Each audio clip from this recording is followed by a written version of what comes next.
pertempuran Ambarawa menjadi bukti nyata pengalaman nilai-nilai Pancasila. Nah, dari sila ketiga, kita bisa melihat persatuan antara TNI, Laskar Rakyat, dan masyarakat. Mereka semua berjuang tanpa membedakan suku, agama, ataupun golongan.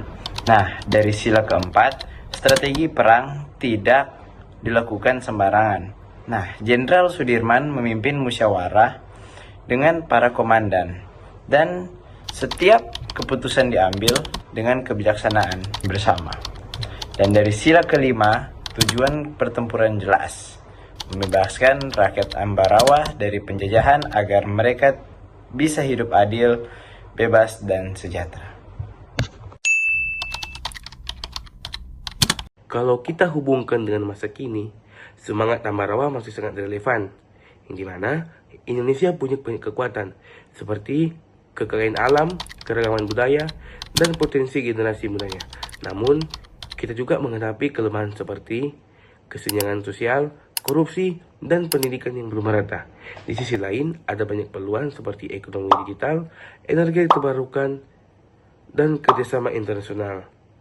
Tapi tentu saja ancaman juga ada, mulai dari polarisasi politik, kerusakan lingkungan, hingga maraknya hoaks yang bisa memecah belah bangsa. Semua ini menunjukkan bahwa semangat persatuan dan kepemimpinan bijaksana seperti di Ambarawa masih kita perlukan sampai sekarang. Dari peristiwa Ambarawa ini kita bisa belajar bahwa strategi yang tepat dan semangat persatuan bisa mengalahkan kekuatan yang besar.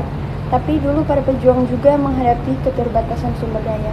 Nah, solusinya untuk masa kini adalah memperkuat pertahanan dengan SDM yang unggul, meningkatkan pendidikan terutama di bidang sains dan teknologi, serta memperkuat diplomasi agar hubungan antar bangsa tetap terjaga.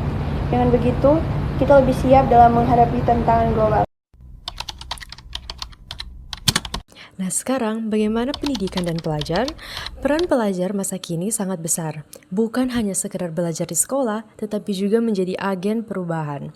Dengan pendidikan, pelajar bisa lebih cerdas, kritis, berintegritas. Mereka bisa menjaga persatuan di tengah perbedaan, peduli lingkungan, dan berinovasi dengan teknologi. Bonus demografis yang dimiliki Indonesia bisa jadi kekuatan besar kalau generasi muda siap berkontribusi. Jadi, semangat Ambarawa harus tetap hidup melalui pendidikan dan peran aktif para pelajar. Dari Ambarawa kita belajar bahwa persatuan bisa mengalahkan segala rintangan. Semangat itu jangan berhenti di masa lalu, tapi kita harus tetap hidupkan di masa kini. Kita generasi muda punya peran penting lewat pendidikan, kreativitas, dan inovasi. Kalau kita bisa mengamalkan Pancasila dalam kehidupan sehari-hari, Indonesia pasti bisa lebih maju, adil, dan sejahtera.